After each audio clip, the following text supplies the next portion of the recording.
قیصر و کسریٰ سلسلے وار کہانی۔ دوستو، آپ تمام سننے والوں سے گزارش ہے کہ صحیح معلومات آپ تک اس یوٹیوب چینل کو زیادہ سے زیادہ سبسکرائب، شیئر اور لائک کریں۔ سین نے مضطرب ہو کر کہا، میں تمہارا مطلب نہیں سمجھا، تم کیا کہنا چاہتی ہو؟ میرا مطلب یہ ہے کہ میں آپ کے پاؤں کی زنجیر بننا نہیں چاہتی۔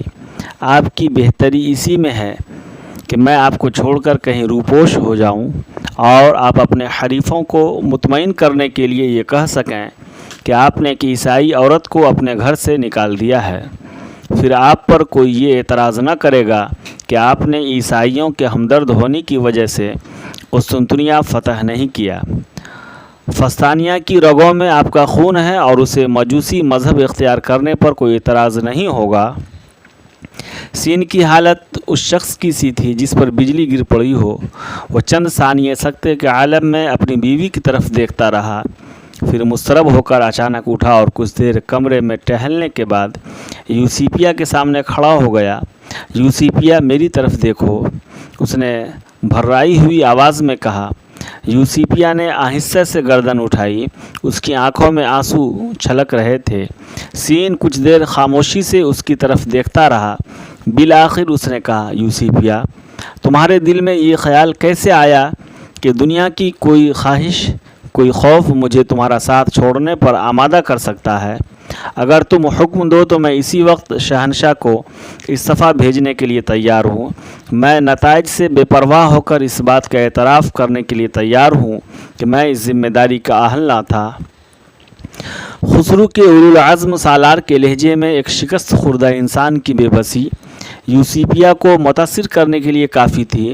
اس نے کہا، آپ جانتے ہیں کہ میری زندگی اور میری موت آپ کے ساتھ ہے۔ میں ایک لمحہ کے لیے آپ سے جدا نہیں رہ سکتی۔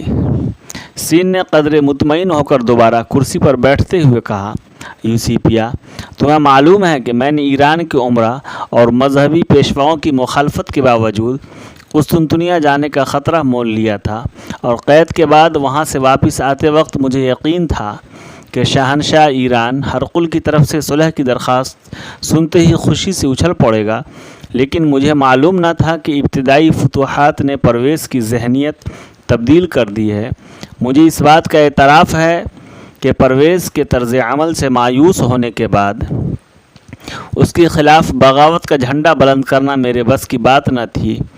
میں جانتا تھا کہ جو شخص روم کی عظیم سلطنت کو تباہ کرنے کا عزم لے کر گھر سے نکلا ہے، اس کے لیے اپنے ایک ساتھی کی موت کے گھاٹ اتارنا مشکل نہیں۔ خسرو اور اس کے مصاحبوں کے تیور دیکھنے کے بعد میرے سامنے اولین مسئلہ یہ تھا کہ میں ایرانی فوج میں اپنا کھویا ہوا مقام دوبارہ حاصل کروں۔ مجھے امید تھی کہ چند سال یا چند مہینے کے بعد جنگ کے نقصانات شہنشاہ کو امن اور صلح کی باتیں سننے پر مجبور کر دیں گے۔ اس لیے ایسے لوگوں کو اس کا ساتھ نہیں چھوڑنا چاہیے جو وقت آنے پر اسے خون آلود تلواروں کو نیام میں کرنے کا مشورہ دے سکتے ہوں۔ اگر مجھے یہ امید نہ ہوتی کہ میں شہنشاہ کا اعتماد حاصل کر کے کسی نہ کسی دن اس سے اپنی بات منوا سکوں گا، تو بھی میری بیوی اور بیٹی کی حفاظت کا مسئلہ ایسا نہ تھا کہ میں اسے نظر انداز کر سکتا۔ میں جانتا تھا کہ اگر میری ہوا اکھڑ گئی تو تمہیں ذلت اور رسوائی کے بھیانک گڑھے میں دھکیلنے کے لیے کسی مجوسی کاہن کا یہ کہہ دینا کافی ہوگا کہ تم عیسائی ہو۔ تمہاری طرح شہنشاہ کی محبوب ترین ملکہ بھی عیسائی ہے، لیکن کوئی اس کی طرف آنکھ اٹھا کر دیکھنے کی جرات نہیں کر سکتا۔ میری بھی یہ خواہش تھی کہ اگر کوئی متعصب مجوسی میری بیوی کی طرف انگلی اٹھانا چاہے تو اس کے دل پر خوف سوار ہو کہ اس کا ہاتھ بازو سے الگ کر دیا جائے گا۔ کمزوری اور بے بسی کے احساس کے تحت زندہ رہنا میرے نزدیک موت سے بدتر ہے۔ انسان کی ساری خواہشیں پوری نہیں ہوتی۔ مجھے اس بات کا اعتراف ہے کہ میری بیشتر امیدیں خاک میں مل چکی ہیں۔ خسرو پرویز، جسے کبھی میں اپنا بہترین دوست سمجھتا تھا، وہ اب مجھ سے بہت دور ہو چکا ہے۔ میرا خلوص، میری وفاداری اور میری عظیم ترین خدمات اس کی نگاہوں میں کوئی وقت نہیں رکھتی۔ قدرت نے اسے انسانوں سے نکال کر ان بے رحم دیوتاؤں کی صف میں کھڑا کر دیا ہے جو صرف حکم دینا جانتے ہیں۔ مجھے اگر کوئی اطمینان ہے تو یہ ہے کہ میں نے آگ اور خون کی سیل رواں کی شدت کو کم کرنے کی کوشش کی ہے۔ میں نے مفتوحہ علاقوں کے ان گنت عیسائیوں کو بلا وجہ قتل ہونے سے بچایا ہے۔ اگر اس محاذ پر میری جگہ کوئی اور ہوتا تو ایشیائے کوچک کے ہر شہر اور ہر بستی کی حالت انطاکیہ اور دمشق سے بھی زیادہ عبرتناک ہوتی۔ یوسیپیا، میں اس کے سوا اور کچھ نہیں چاہتا کہ یہ جنگ جلد ختم ہو جائے، اور جنگ ختم کرنے کی آسان ترین صورت یہی ہے کہ یا تو ہم قسطنطنیہ فتح کرنے کے قابل ہو جائیں، اور یا خسرو محسوس کر لے کہ یہ شہر ناقابل تسخیر ہے، اور اس کی بھلائی اسی میں ہے کہ وہ اپنی سابقہ فتوحات پر مطمئن ہو کر بیٹھ جائے۔ موجودہ حالات میں مجھے یہ توقع نہیں کہ ہم آئندہ 2-4 برس تک بھی قسطنطنیہ فتح کر سکیں گے، لیکن میں اس امید پر خسرو کے احکام کی تعمیل کرتا رہوں گا کہ کسی نہ کسی دن انسانی خون کے لیے اس کی پیاس بجھ جائے گی، اور مجھے توقع ہے کہ جب تک ایسا وقت نہیں آتا میری شریک حیات ہمت اور حوصلے سے کام لے گی۔ یوسیپیا نے کہا، مجھے آپ کی پریشانیوں کا احساس ہے، اور میں وعدہ کرتی ہوں کہ آئندہ اس مسئلے پر آپ سے بحث نہیں کروں گی۔ نہیں یوسیپیا، یوں نہ کہو، آخر تمہارے سوا کون ہے جس سے میں بات کر کے اپنے دل کا بوجھ ہلکا کر سکوں؟ میری یہ حالت ہے کہ میں اپنی فوج کو باسفورس میں کودنے کا حکم دے سکتا ہوں، لیکن انہیں یہ بتانے کی جرات نہیں کر سکتا کہ میرے حکم ماننے سے تم ڈوب جاؤ گے۔ کاش میرے افسروں میں چند آدمی ایسے ہوتے جن سے میں کھل کر باتیں کر سکتا۔ ان دنوں میں بڑی شدت سے یہ محسوس کر رہا ہوں کہ عاصم کو میرے پاس ہونا چاہیے تھا۔ یوسیپیا نے کہا، آپ اسے بلا کیوں نہیں لیتے؟ سین نے جواب دیا، کل مجھے اطلاع ملی تھی کہ مصر سے ہماری فوج کے چند دستے قریب یہاں پہنچنے والے ہیں۔ اگر وہ ان کے ساتھ نہ آیا تو میں مصر کے سپہ سالار کے پاس ایلچی بھیج دوں گا۔ عاصم کا ذکر سن کر فسطانیہ کے دل میں خوشگوار دھڑکنیں بیدار ہونے لگی۔ یوسیپیا نے پوچھا، ایرج کا کیا حال ہے؟ سین نے جواب دیا، ایرج سے میں بہت زیادہ خوش نہیں ہوں۔ اپنے خاندانی اثر و رسوخ کے طفیل قبل از وقت ترقی کر کے وہ حد درجہ مغرور ہو گیا ہے۔ فوج کا کوئی افسر اس سے خوش نہیں۔ چند دن ہوئے اس نے ایک عمر رسیدہ افسر کے منہ پہ تھپڑ رسید کر دیا تھا۔ میں نے اسے باز پرسش کے لیے بلایا تو وہ شراب کے نشے میں چور تھا۔ اگر اس کے باپ کا لحاظ نہ ہوتا تو میں اسے بدترین سزا دیتا۔ اب میں نے یہ فیصلہ کیا ہے کہ اسے کچھ عرصہ کے لیے رخصت پر بھیج دیا جائے۔ پچھلے دنوں اس کے باپ نے بھی یہ پیغام بھیجا تھا کہ میں اپنے بیٹے کے لیے کسی صوبے کی گورنری حاصل کرنے کی کوشش کر رہا ہوں۔ یوسیپیا نے کہا، لیکن اس عمر میں اسے اتنی بڑی ذمہ داری کیسے دی جا سکتی ہے؟ وہ ایک ایسے خوش نصیب خاندان سے تعلق رکھتا ہے جس کے افراد کو کوئی عہدہ دیتے وقت یہ نہیں پوچھا جاتا کہ تمہاری عمر کیا ہے، اور اب وہ چھوٹا بھی نہیں، اس کی عمر 24 سال سے زیادہ ہو چکی ہے۔ اس کے باپ نے ایک بار پھر اس کی شادی کے متعلق لکھا ہے، اور اب میں اسے ٹالنے کے لیے یہ بہانہ نہیں کر سکتا کہ فسطانیہ کی عمر ابھی چھوٹی ہے۔ فسطانیہ پہلی مرتبہ اپنے باپ کو منہ سے اپنی شادی کے متعلق سن رہی تھی۔ اس نے اضطراب اور بے بسی کی حالت میں ادھر ادھر دیکھا اور فوراً اٹھ کر چلی گئی۔ یوسیپیا نے پوچھا، آپ نے اسے کیا جواب دیا ہے؟ کوئی جواب دینے سے پہلے میں تم سے مشورہ کرنا چاہتا تھا۔ لیکن فسطانیہ چلی کیوں گئی؟ کیا وہ ایرج کو پسند نہیں کرتی؟ یوسیپیا نے جواب دیا، میں ابھی آپ کے آنے سے پہلے اسے یہ سمجھا رہی تھی کہ ایرج سے شادی کے مسئلہ میں تمہارے والد تمہاری پسند یا ناپسند کو کوئی اہمیت نہ دیں گے۔ سین کچھ دیر پریشانی کی حالت میں یوسیپیا کی طرف دیکھتا رہا۔ بالآخر اس نے کہا، تمہیں میری بیٹی سے ایسی باتیں نہیں کرنی چاہیے۔ میں بذات خود ایرج سے مطمئن نہیں ہوں۔ میں کئی سال سے اس کا مطالبہ کر رہا ہوں، اور مجھے اس کی سب سے بڑی خوبی یہی نظر آئی ہے کہ وہ ایک ایسے خاندان سے تعلق رکھتا ہے جس سے ناطہ جوڑنے پر ہر ایرانی فخر کر سکتا ہے۔ شکل و صورت کے اعتبار سے وہ ایران کے چند خوش وضع نوجوانوں میں سے ایک ہے۔ مجھے یقین ہے کہ جب فسطانیہ سنجیدگی سے اپنے مستقبل کے متعلق سوچنا شروع کرے گی تو ایرج میں اسے کئی خوبیاں نظر آئیں گی۔ مجھے یقین ہے کہ فسطانیہ کوئی ایسی خواہش نہیں کرے گی جس کی تکمیل سے اس کے باپ کے دوستوں کی تعداد میں کمی یا دشمنوں کی تعداد میں اضافہ ہو جائے، لیکن میں یہ درخواست کروں گی کہ آپ اس معاملے میں جلد بازی سے کام نہ لیں اور مجھے اس بات کا موقع دیں کہ میں اسے نفع اور نقصان سمجھا سکوں۔ سین نے کہا، فسطانیہ کی شادی کے مسئلے میں جلد بازی کا سوال ہی پیدا نہیں ہوتا۔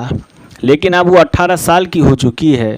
میرا خیال تھا کہ وہ ایرج کو پسند کرتی ہے، اور اگر اس نے ابھی تک اپنی شادی کے متعلق سنجیدگی سے سوچنا شروع نہیں کیا تو تم اسے بآسانی یہ سمجھا سکتی ہو کہ ایرج کے خاندان سے ناطہ جوڑنے میں ہم سب کی بھلائی ہے۔ موجودہ حالات میں ایرج کے سوا ایران کا کوئی اور نوجوان ایک عیسائی ماں کی بیٹی سے شادی کرنے کی جسارت ہمت نہیں کرے گا، اور اگر کوئی یہ جسارت کرے بھی تو ہمیں یہ اطمینان نہیں ہوگا کہ وہ ایرج سے زیادہ اس کے تحفظ کی ضمانت دے سکتا ہے۔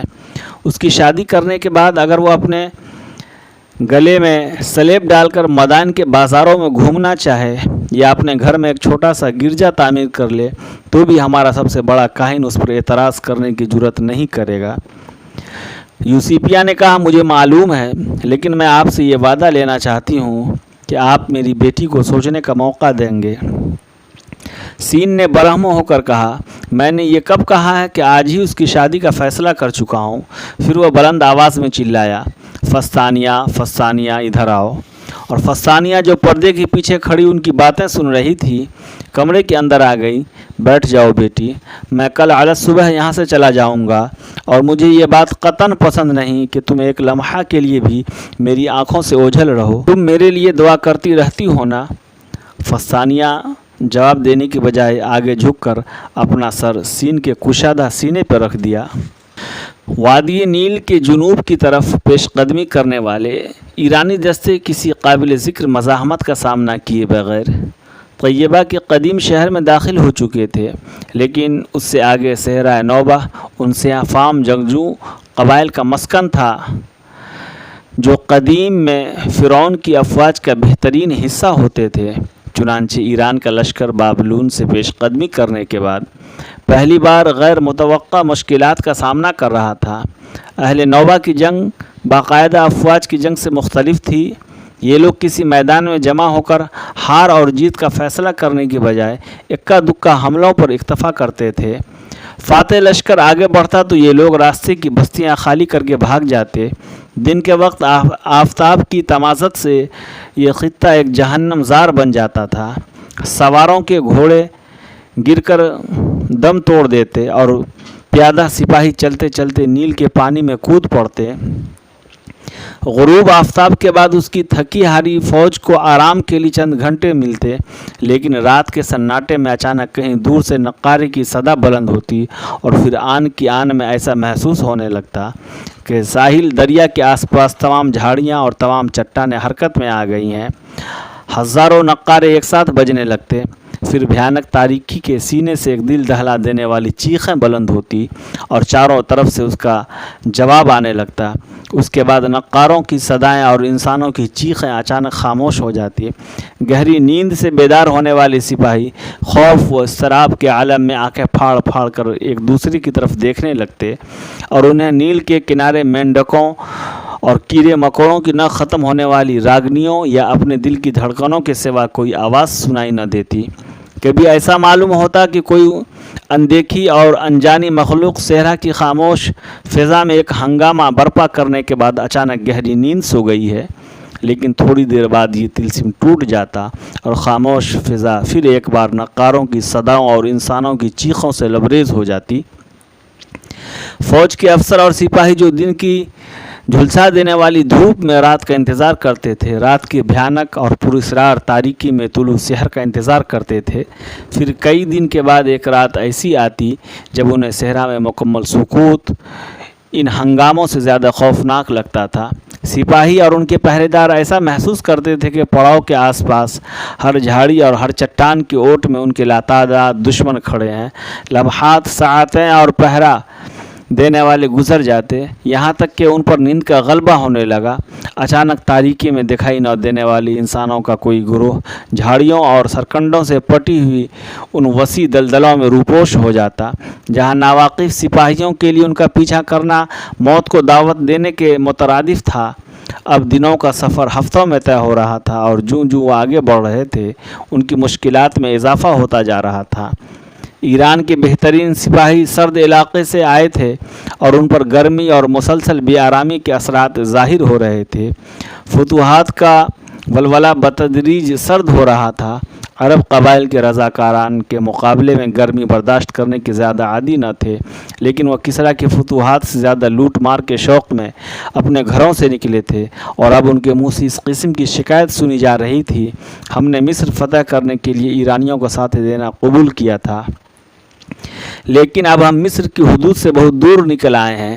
کسریٰ اگر یہ تمام بر اعظم فتح کر لے تو بھی اس پر تسلط قائم رکھنا ممکن نہیں۔ ہمیں واپس جانا چاہیے اور اس دن کا انتظار کرنا نہیں چاہیے جب یہ ویرانے ہمارے قبرستان بن جائیں گے۔ اگر کسریٰ کو ہماری خدمات کی ضرورت ہے تو ہم اس کے لیے مغرب کے زرخیز علاقے اور پر رونق شہر فتح کر سکتے ہیں۔ فوج کا سپہ سالار ان حالات سے بے خبر نہ تھا، لیکن خسرو پرویز کے احکام کے بغیر اسے رکنے یا واپس ہونے کی اجازت نہ تھی۔